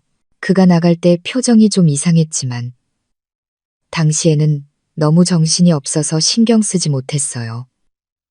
이 작은 단서는 아주 중요한 연결고리였습니다. 민준의 외삼촌이 현장에 있었다는 것을 증명하는 것이었으니까요. 진료 기록은 어떻게 됐나요? 변호사님이 물었습니다. 간호사는 고개를 저었습니다. 그 기록은 나중에 이상하게 사라졌어요. 위에서 지시가 내려왔다고 들었어요. 다들 이상하게 생각했지만 아무도 감히 묻지 못했죠. 모든 흔적이 지워진 듯 했지만 변호사님은 포기하지 않았습니다. 그는 디지털 시대에 완벽하게 사라지는 것은 없다는 것을 알고 있었습니다. 그는 아는 해커에게 부탁해 병원의 오래된 데이터 저장 시스템에 접근을 시도했습니다. 위험하고 불법적인 일이었지만 다른 선택지가 없었습니다. 토요일 밤, 결전의 날 전날 밤, 변호사님에게서 전화가 왔습니다. 그의 목소리는 피곤했지만 기쁨을 감추지 못했습니다. 서연 씨, 찾았습니다. 뭐요? 심장이 쿵쾅거렸습니다. 4년 전 서연 씨 진료 기록의 백업 파일을 찾았습니다. 병원의 낡은 서버 숨겨진 폴더에 있었어요. 그리고 더 중요한 것은 입원 직후의 혈액 검사 결과지를 찾았다는 겁니다. 그는 잠시 말을 멈추고는 단호하게 말했습니다. 서연 씨의 혈액에서 약물 성분이 검출되었습니다. 자궁을 강하게 수축시키는 보통 인공유산에 사용되는 약물입니다. 혈중 농도가 높지는 않았지만 몸이 약한 임산부에게는 유산을 유발하기에 충분한 양이었습니다. 이 약물은 의료계 종사자가 아니면 구하기가 매우 어렵습니다. 온몸이 차갑게 식었습니다. 역시 그랬다. 그것은 사고가 아니었다. 살인이었다. 그들은 태어나지도 않은 생명에게까지 잔인한 손을 뻗었던 것이다. 이 모든 증거를 경찰에 넘겼습니다. 그들이 수사에 착수했지만 우리는 내일 계획을 그대로 진행할 겁니다. 우리는 자백이 필요합니다. 현장에서 그들을 붙잡아야 합니다. 저는 전화를 끊었습니다. 손발이 사시나무처럼 떨렸습니다. 가장 끔찍한 진실이 확인되었습니다. 저는 욕실로 들어가 찬물로 얼굴을 씻으며 평정을 되찾으려 애썼습니다. 거울 속 증오로 붉게 충혈된 눈의 여자를 보았습니다. 강해져야 해. 이서연. 저는 스스로에게 다짐했습니다. 내일 모든 것을 되찾아야 해. 내 아이의 목까지 그들에게 죗값을 치르게 해야 해. 저는 더 이상 자신을 위한 정의를 찾는 아내가 아니었습니다. 무고한 아이의 생명을 되찾으려는 어머니였습니다. 그리고 벼랑 끝에 몰린 어머니는 그 어떤 맹수보다도 무서운 존재가 될 것입니다. 그날 밤 저는 잠들지 않았습니다. 어둠 속에서 조용히 증오의 칼날을 갈았습니다. 심판의 날이 밝아오기를 기다리며 무대는 준비되었고 배우들은 자리에 섰습니다. 피와 눈물로 얼룩질 마지막 연극이 곧 시작될 것이었습니다. 일요일 아침 하늘은 제 마음처럼 무겁고 어두웠습니다. 이른 아침부터 박 여사와 민주는 안절부절못하며 집안을 서성였습니다. 설렘을 감추지 못하는 표정이었습니다. 박 여사는 벌써부터 짙은 와인색의 벨벳 한복을 차려입고 조잡한 가짜 진주 목걸이를 걸었습니다. 민준 역시 제가 준 돈으로 새로 산 명품 양복을 입고 있었습니다. 그들은 대관식을 준비하고 있었습니다. 이 집의 공식적인 주인이 되는 의식을 말이죠. 저는 낡은 실내복 차림에 재산을 포기해야 하는 사람의 불안하고 두려운 표정을 연기했습니다. 이 대조적인 모습은 그들을 더욱 의기양양하게 만들었습니다. 제가 운명에 완전히 굴복했다고 확신하는 듯 했습니다. 정확히 10시 초인종이 울렸습니다. 공증인이 왔나 보구나. 박 여사가 기쁜 목소리로 말했습니다. 민준이 서둘러 문을 열었습니다. 제 공증인 친구가 들어섰습니다. 그는 김 변호사님 사무실의 신입 변호사인 이승훈 씨였습니다. 안경을 쓴 그는 단정한 정장 차림의 서류 가방을 든 매우 전문적인 모습이었습니다. 안녕하세요. 제가 서연 누나 친구 이승훈입니다. 가족분들 서류 절차 도와드리러 왔습니다. 그는 예의 바르면서도 조금은 어수룩하게 말했습니다. 그의 순진해 보이는 외모 덕분에 박 여사 모자는 조금도 의심하지 않았습니다. 그들은 그를 자리에 앉히고 서둘러 물을 따랐습니다. 아이고, 잘 왔네, 잘 왔어. 총각만 믿겠네. 박 여사가 손을 비비며 말했습니다. 나중에 딴소리 안 나오게 법대로만 잘 처리해주게.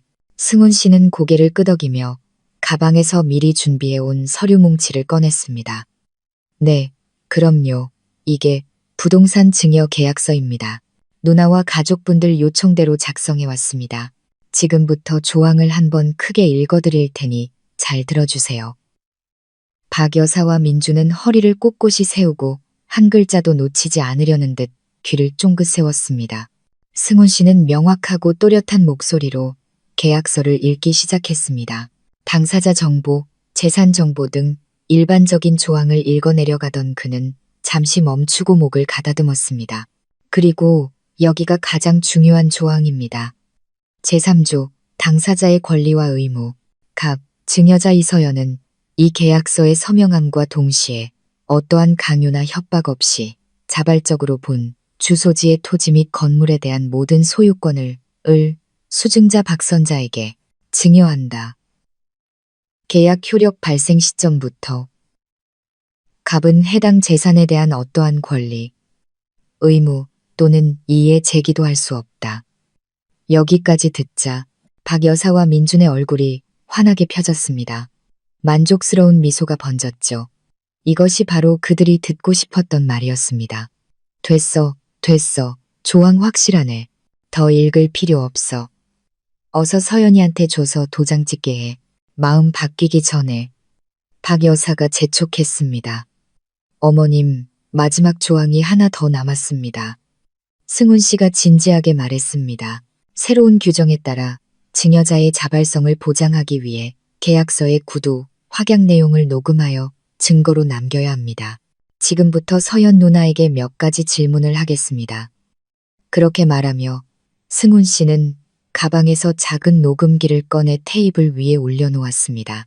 박 여사 모자는 잠시 놀랐지만 이내 고개를 끄덕였습니다. 그저 평범한 절차라고 생각한 모양입니다. 이서연 씨, 승훈 씨가 저를 보며 물었습니다. 이 집을 시어머니께 증여하는 것이 누구의 협박이나 강요 없이 온전히 자발적인 결정이라는 것을 다시 한번 확인해 주시겠습니까? 바로 이때 제가 연기를 시작할 순간이었습니다. 저는 고개를 들어 붉게 충혈된 눈으로 박 여사와 민준을 번갈아 보았습니다. 한참 동안 격렬한 내적 갈등을 겪는 사람처럼 침묵했습니다. 서연아, 왜 그래? 어서 말해야지. 민준이 초조한 목소리로 재촉했습니다.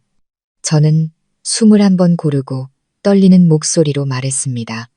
네, 자발적인 결정입니다. 좋습니다.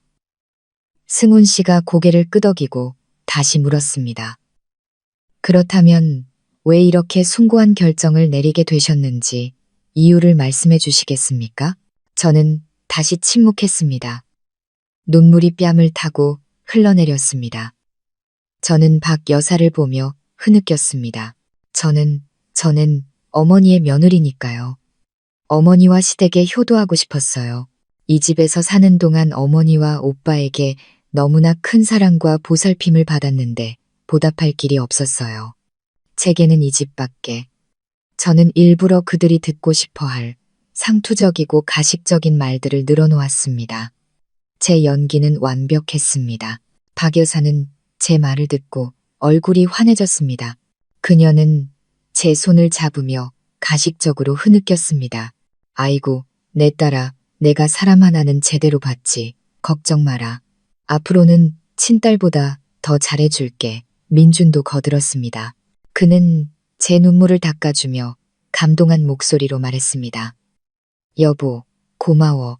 당신이 정말 자랑스러워. 그들은 자신들이 만든 위선적인 연극에 흠뻑 취해 있었습니다.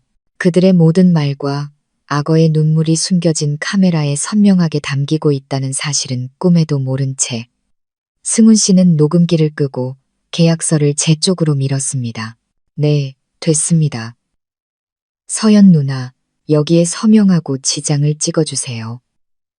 박 여사와 민주는 제가 사라지기라도 할 것처럼 눈도 깜빡이지 않고 저를 쳐다봤습니다.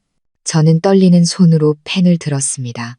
바로 그 순간, 그들이 가장 기다렸던 순간, 저는 서명란을 바라보다가 천천히 고개를 들어 박 여사의 얼굴을 똑바로 쳐다봤습니다. 제 얼굴의 눈물은 어느새 말라 있었습니다. 대신 그들이 단 한 번도 본 적 없는 차가운 미소가 제 입가에 번졌습니다. 서명이라고요? 제가 왜 여기에 서명을 해야 하죠? 방 안의 공기가 얼어붙었습니다. 박 여사와 민준의 얼굴에서 미소가 사라지고 당혹감과 충격이 그 자리를 대신했습니다. 그들은 마치 괴물이라도 본 듯한 눈으로 저를 쳐다봤습니다. 너 방금 뭐라고 했어? 박 여사가 말을 더듬었습니다. 제 연극은 끝났습니다.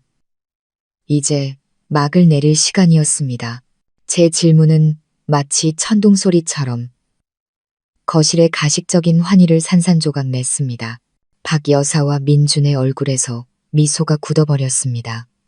그들은 순순히 잡아먹히려던 어린 양이 갑자기 이빨을 드러낸 상황을 믿을 수 없다는 표정이었습니다.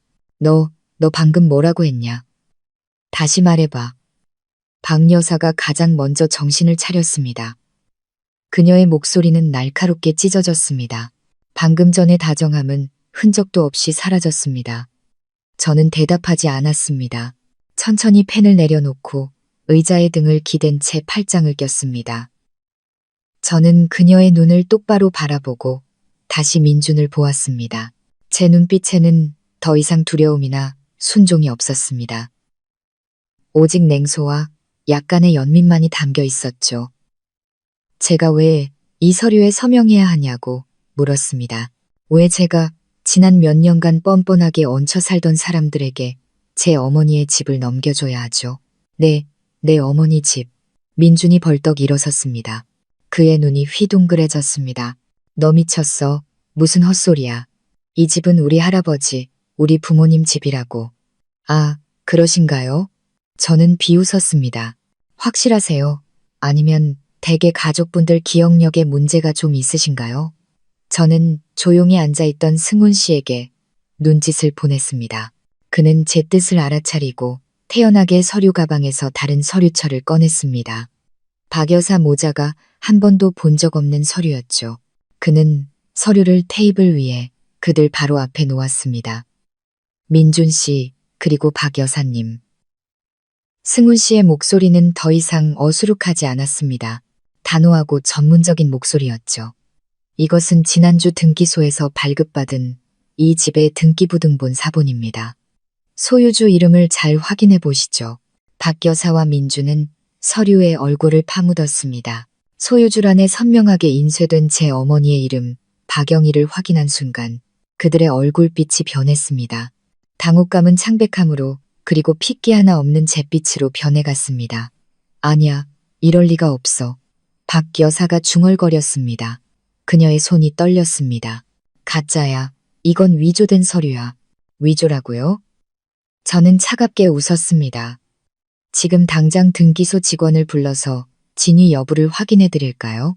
아니면 당신 남편이 어떻게 도박으로 전 재산을 날렸는지, 그리고 제 어머니가 어떻게 이 집을 구했는지 제가 직접 이야기를 들려드릴까요? 제 말 한마디, 한마디가 망치처럼 그들의 머리를 내리쳤습니다. 박 여사는 비틀거리며 의자에 주저앉았습니다.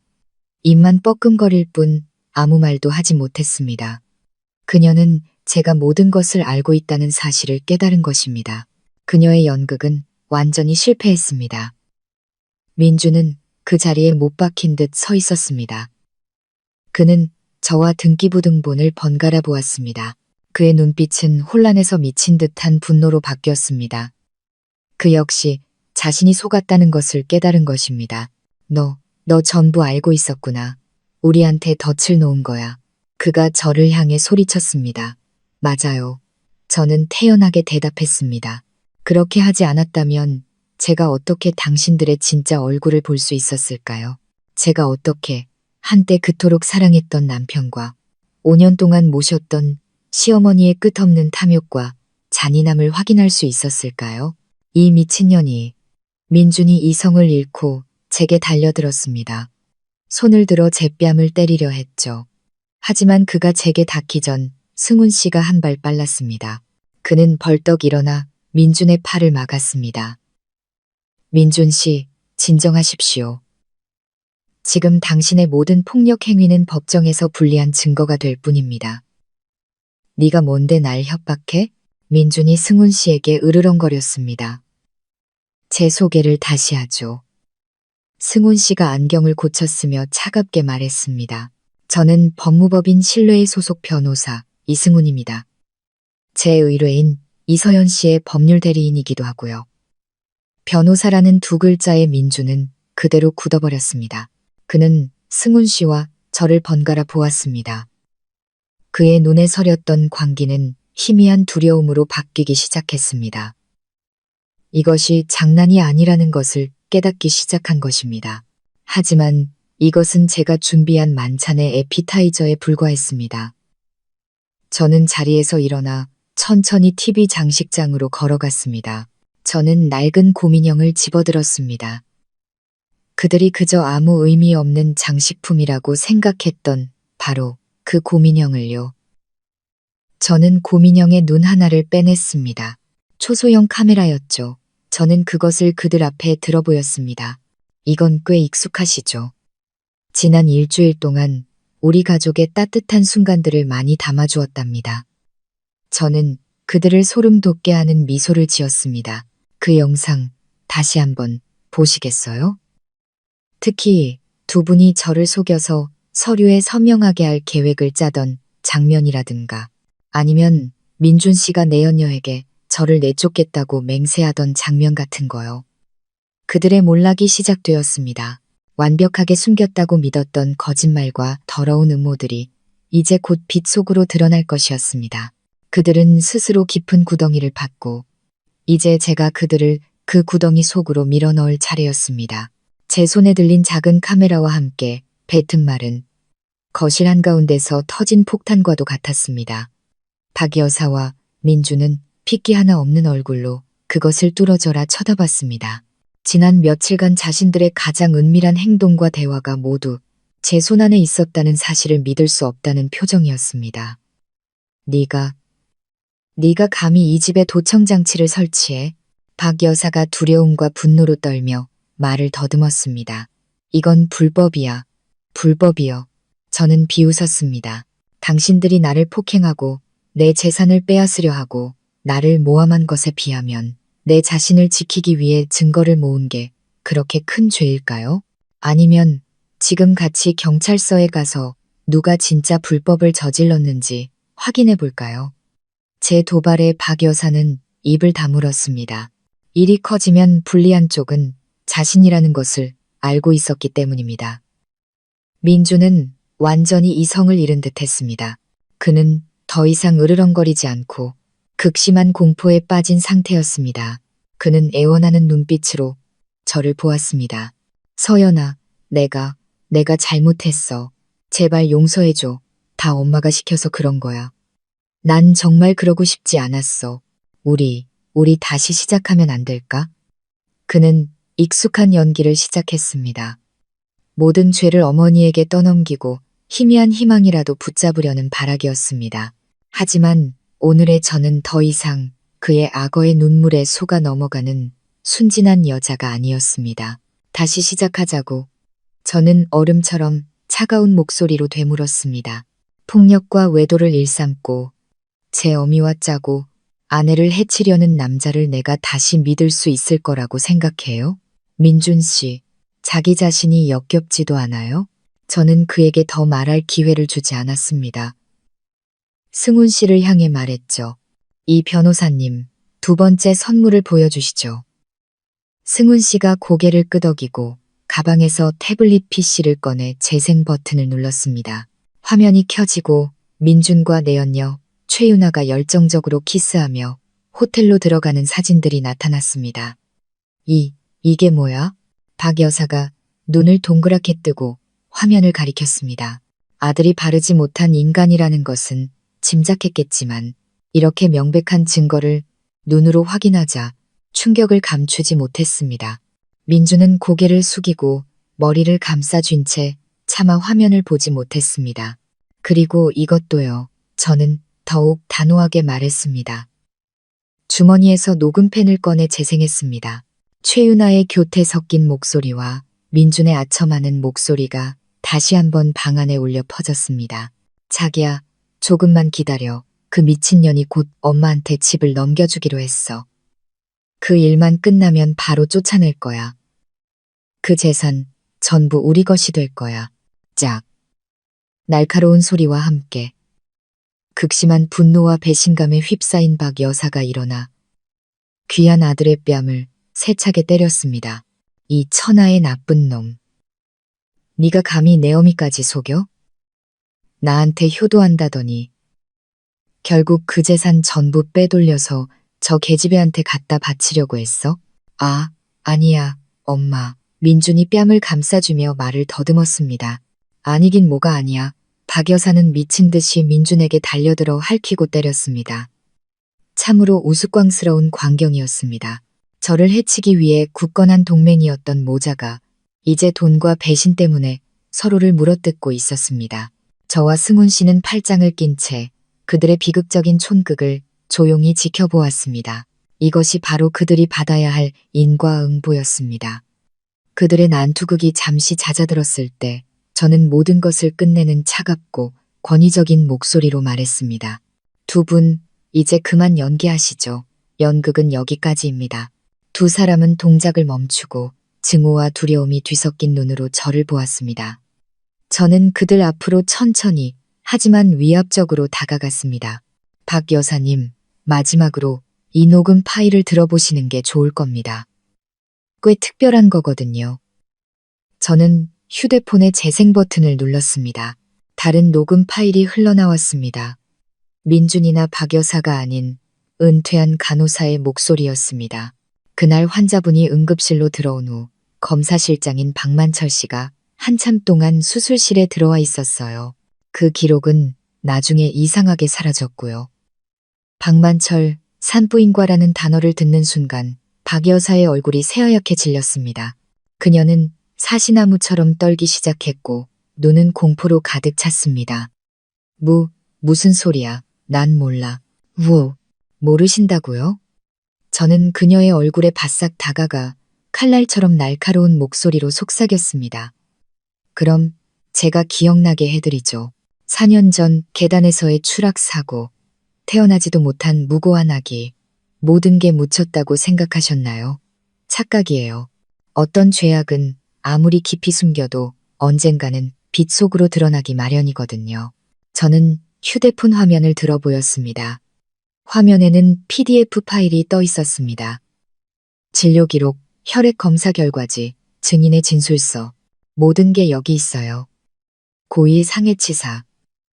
몇 년이나 징역을 살게 될 것 같으세요? 박 여사는 휴대폰을 뚫어져라 쳐다보더니 이내 미친 듯한 비명을 질렀습니다. 공포와 절망이 뒤섞인 비명이었습니다. 그녀의 눈이 뒤집히고 몸이 축 늘어지더니 그대로 바닥으로 쓰러졌습니다. 이번에는 연기가 아니었습니다. 그녀가 쌓아올린 죄악의 제국이 완전히 무너져 내린 것입니다. 연극은 정말로 막을 내렸습니다. 박 여사의 마지막 비명은 방 안의 끔찍한 정적을 갈랐습니다. 그녀는 눈을 뒤집고 입에 거품을 문 채 바닥에 쓰러져 있었습니다. 잠시 넋을 잃고 있던 민준이 정신을 차리고 어머니에게 달려갔습니다. 엄마, 왜 이래? 승훈 씨는 침착하게 구급차를 부르고 동시에 김 변호사님께 상황을 보고했습니다. 저는 눈앞의 혼란을 보며 어떤 감정도 느끼지 않았습니다. 연민도 통쾌함도 없었습니다. 그저 텅 빈 공허함만이 남았습니다. 모든 원한이 풀린 듯 했지만 그 대가는 너무나도 컸습니다. 하지만 아직 끝이 아니었습니다. 이것은 정의를 되찾는 과정의 시작일 뿐이었습니다.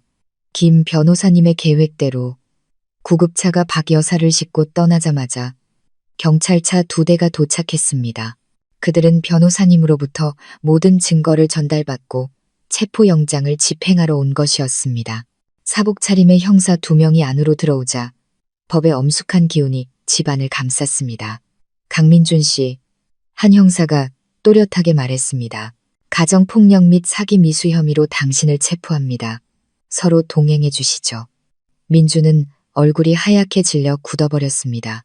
그는 애원하는 눈빛으로 저를 돌아봤지만 저는 차갑게 외면했습니다. 제 관용은 이미 오래전에 바닥났습니다. 그는 수갑이 채워진 채 어느새 몰려든 이웃들의 수군거림 속에서 경찰차로 끌려갔습니다. 박 여사는 병원으로 이송되었지만 그녀 역시 법의 심판을 피할 수는 없었습니다.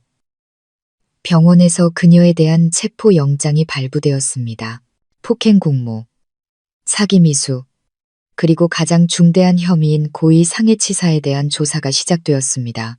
제 사건은 동네 전체를 뒤흔들었습니다. 불효 며느리의 이야기는 아무도 상상하지 못했던 복잡한 형사 사건으로 변해 있었습니다. 저를 비난하던 이웃들은 이제 동정과 경외의 눈빛으로 저를 바라보았습니다. 그날 모두가 떠난 후 저는 어머니의 집에 홀로 섰습니다. 집은 그대로였지만 더 이상 숨막히는 감옥이 아니었습니다. 고요하고 평화로운 공간이었습니다. 저는 집안을 둘러보며 지난 5년간의 지옥 같던 기억을 떠올렸습니다. 더 이상 아프지 않았습니다. 그저 지나간 과거를 상기시키는 낡은 필름 같을 뿐이었습니다.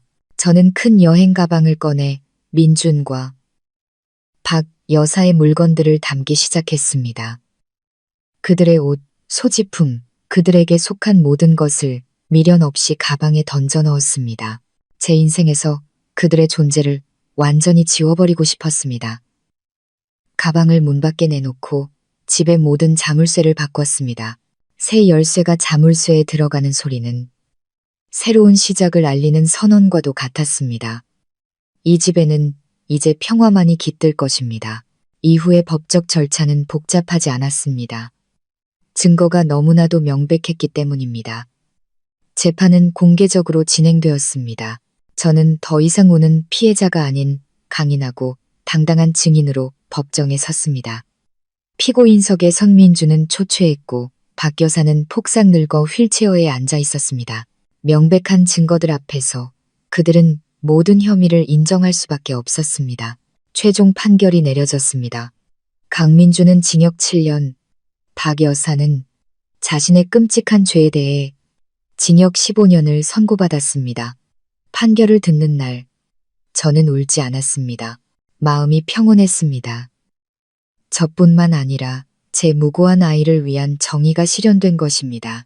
내연녀 최윤아 역시 모든 사실이 밝혀진 후 회사에서 해고당했고 그녀의 인생 또한 나락으로 떨어졌습니다. 재판 후 저는 이혼 소송을 제기했습니다. 민준이 수감 중이었기 때문에 이혼은 신속하게 처리되었습니다. 그는 빈손으로 떠나야 했고 제게 정신적, 육체적 피해에 대한 상당한 금액의 위자료를 지급해야 했습니다. 이혼 판결문을 손에 쥔 날, 저는 지난 5년간 저를 짓누르던 무거운 짐을 벗어 던진 기분이었습니다. 저는 진정으로 자유로워졌습니다. 과거의 모든 족쇄가 풀렸습니다. 제 인생의 어두운 한 장이 공식적으로 끝났습니다. 법정을 나서며 저는 고개를 들어 햇살을 마주했습니다. 그날의 햇살은 유난히 따스하고 희망으로 가득 차 있었습니다. 저는 더 이상 과거의 이서연이 아니었습니다. 저는 어둠 속에서 걸어 나와 승리자의 모습으로 빛을 마주했습니다. 싸움은 끝났지만 제 새로운 인생은 이제 막 시작된 것이었습니다. 제가 가장 먼저 한 일은 어머니가 잠들어 계신 외곽의 조용한 절을 찾는 것이었습니다. 어머니의 영정 앞에서 향을 피우고 속삭였습니다. 엄마, 다 끝났어요. 제가 해냈어요. 엄마의 기대를 저버리지 않았어요. 저는 어머니께 모든 이야기를 들려드렸습니다. 상자, 김 변호사님, 그리고 실현된 정의에 대해서. 어디선가 어머니께서 저를 보며 자랑스럽게 미소 짓고 계실 거라 믿습니다.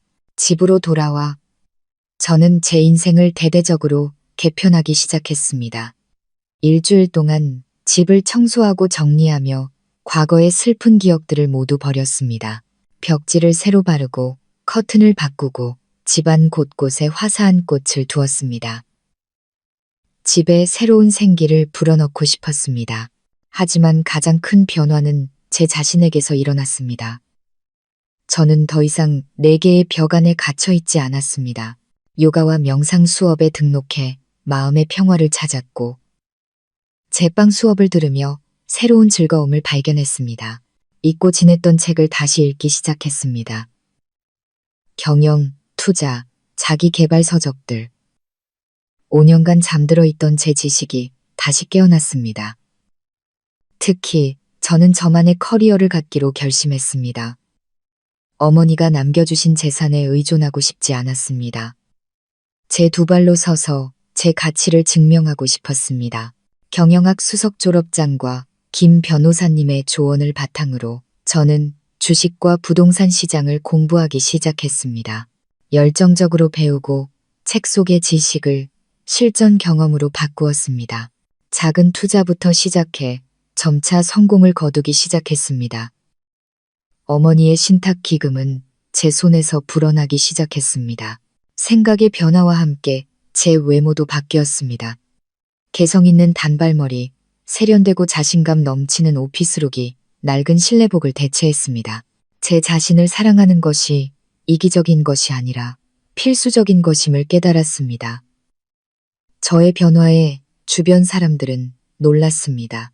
저를 험담하던 이웃들은 이제 존경의 눈빛으로 저를 바라봤습니다. 그들의 눈에 비친 저는 더 이상 불쌍한 이혼녀가 아닌 강하고 독립적인 매력적인 여성이었습니다. 제 삶은 바빴지만 에너지로 가득 찼습니다. 새로운 친구들을 사귀고 지식과 경험을 나누며 함께 성장했습니다. 김 변호사님은 이제 단순한 변호사가 아닌 아버지 같은 존재가 되었습니다. 어느 날 오후 단골 카페에서 대학 시절 친구를 우연히 만났습니다. 성공한 사업가가 된 그는 저를 바로 알아보지 못했습니다. 세상에 서연이 맞아? 정말 몰라보겠네. 너무 멋지고 아름다워졌어. 우리는 오랜 시간 이야기를 나누었습니다. 제 과거를 들은 그는 연민이 아닌 존경의 눈빛을 보냈습니다. 너 정말 강하구나. 정말 대단한 여자야. 그의 칭찬에 마음이 따뜻해졌습니다. 저는 더 이상 과거를 숨길 필요가 없다는 것을 깨달았습니다. 그 상처들이 바로 오늘의 저를 만들었으니까요. 저는 잿더미 속에서 다시 태어났습니다. 저는 더 이상 희생자가 아닌 전사였습니다. 그리고 저의 다음 싸움은 제 자신을 위한 눈부신 미래를 건설하는 것이었습니다. 2년이라는 시간이 흘렀습니다. 제게 고통을 안겨줬던 자들의 삶은 이제 완전히 어둠 속에 잠겼습니다. 뿌린 대로 거둔다는 말처럼요. 민주는 모범수로 조기 출소했지만 빈털터리에 씻을 수 없는 과거를 짊어지게 되었습니다. 폭력범, 사기꾼이라는 낙인은 그를 평생 따라다녔습니다. 그는 막노동으로 하루하루를 연명하며 싸구려 술집에서 후회와 눈물로 밤을 지새운다고 들었습니다. 하지만 그의 뒤늦은 후회는 제게 아무런 의미가 없었습니다. 박 여사의 업보는 더욱 참혹했습니다. 출소 후 그녀는 충격의 후유증으로 몸과 정신이 온전치 못했습니다. 집도 돈도 없는 그녀는 친척들의 동정에 의지해 살았지만 그녀의 악독한 성미는 변하지 않았습니다. 결국 모두에게 버림받고 쓸쓸한 요양원에서 외롭게 마지막을 맞이했다고 합니다. 아들 민준조차 그녀를 찾아오지 않았다고 하죠. 탐욕과 악행으로 가득 찼던 인생의 비참한 끝이었습니다. 내연녀 최윤아의 삶도 나아지지 않았습니다. 불륜과 사기 공모라는 과거는 그녀의 발목을 잡았고 변변한 직장도 가정도 꾸리지 못한 채 힘겹게 살아간다고 들었습니다. 그들은 각자의 방식으로 자신들의 행동에 대한 비싼 대가를 치렀습니다. 한때 저를 짓밟으며 느꼈던 희열의 정상에서 이제는 자신들이 판 죄악의 구덩이 맨 밑바닥으로 추락한 것입니다. 그동안 제 삶은 활짝 피어났습니다.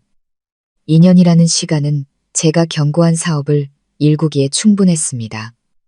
저는 흰목련 재단이라는 비영리 재단을 설립했습니다. 제 이야기에서 영감을 받아 가정폭력 피해 여성들에게 무료 법률 및 심리 상담을 지원하는 곳입니다. 과거의 저처럼 외롭고 무력한 여성이 더는 없기를 바랐기 때문입니다. 재단 사무실은 수많은 여성들의 안식처가 되었습니다. 두려움에 떨던 그들이 자신감을 되찾고 웃는 모습을 볼 때마다 제 삶이 진정으로 의미 있다고 느낍니다. 고통을 힘으로 눈물을 다른 사람을 돕는 긍정적인 에너지로 바꾼 것입니다. 그리고 어느 자선 행사날 저는 그를 만났습니다. 재능 있는 건축가 지훈 씨였죠. 그는 후원자가 아닌 묵묵히 무대 설치를 돕는 자원봉사자로 와 있었습니다. 그는 따뜻한 미소와 깊은 영혼을 가진 사람이었습니다. 그는 제 성공이나 재산에 현혹되지 않았습니다. 제 있는 그대로의 모습을, 제 영혼을 보고 존중해 주었습니다. 제 이야기를 판단 없이 들어주었고 저의 강인함과 선한 마음에 감탄했습니다. 그의 곁에서 저는 강한 척할 필요가 없었습니다. 때로는 약하고 기댈 어깨가 필요한 평범한 여자가 될 수 있었습니다. 우리의 사랑은 자연스럽고 진실하게 찾아왔습니다. 1년 후 그는 하얀 목련이 만발한 들판에서 제게 청혼했습니다. 다이아몬드가 아닌 그가 직접 디자인한 작은 목련꽃이 새겨진 은반지였습니다. 남은 평생 당신을 위한 행복한 집을 짓게 해줄래요? 그의 소박한 청혼에 저는 행복의 눈물을 흘렸습니다. 우리의 결혼식은 흰목련 재단의 정원에서 열렸습니다. 하객은 가족, 친구, 그리고 제가 도왔던 여성들이었습니다. 그들의 진심 어린 축복 속에서 저는 남편의 손을 잡고 미소 지었습니다. 제 인생은 길고 어두운 겨울을 지나 마침내 봄을 맞이했습니다. 저는 넘어졌지만 다시 일어섰습니다. 더 강하게, 그리고 스스로 제 인생의 새벽을 열었습니다. 여성의 가치는 돈이 아닌 독립성과 자존감, 그리고 스스로를 사랑하는 용기에 있다는 것을 깨달았습니다. 자신을 사랑하고 존중할 때 진정한 행복은 마치 추운 겨울 끝에 피어나는 흰 목련처럼 조용히 찾아온다는 것을요. 과거는 이제 교훈이 되었고, 현재와 미래는 제 곁에 따뜻한 남자와 의미 있는 사회활동, 그리고 평온한 날들로 채워질 것입니다. 이것이 제게 가장 소중한 재산이자 제 인생 이야기의 가장 완벽한 결말입니다. 시청자 여러분, 서연 씨의 파란만장했던 여정이 이렇게 막을 내렸습니다. 분노와 안타까움, 그리고 정의가 실현되었을 때의 통쾌함까지 참 많은 감정을 느끼셨을 겁니다. 하지만 이 이야기는 단순한 복수극이 아니라 우리 안에 잠재된 강인함에 대한 깊은 교훈을 줍니다. 서연 씨가 거액의 재산을 얻었을 때보다 굴욕의 수렁에서 스스로 일어서 자신의 가치를 되찾기로 결심한 그 순간이 가장 빛났습니다. 이 이야기는 우리에게 자기 자신의 가치를 잊지 말라고 말합니다. 누구도 우리의 존엄성을 짓밟을 권리는 없습니다. 또한 맹목적인 희생이 아닌 현명한 사랑과 자기 보호의 중요성을 일깨워줍니다. 서연 씨의 어머니가 남긴 상자는 단순한 재산이 아니라 딸이 소중한 존재이며 더 나은 삶을 살 자격이 있다는 믿음이었습니다. 마지막으로 서연 씨는 자신의 고통을 다른 이를 돕는 힘으로 승화시켰습니다. 그것이야말로 가장 의미 있고 아름다운 복수일 것입니다. 인생은 때로 가장 혹독한 시련을 통해 가장 비범한 사람을 만들어냅니다. 오늘 이야기가 여러분의 마음에 작은 희망과 용기의 불씨를 지폈기를 바랍니다. 이 이야기에 공감하셨다면 주변에 따뜻한 위로가 필요한 분들에게 이 영상을 공유해 주세요. 좋아요와 구독으로 저희 마음 쉼터를 응원해 주시는 것 잊지 않으셨죠? 여러분의 작은 관심이 저희에게는 더 좋은 이야기를 만드는 큰 힘이 됩니다. 감사합니다.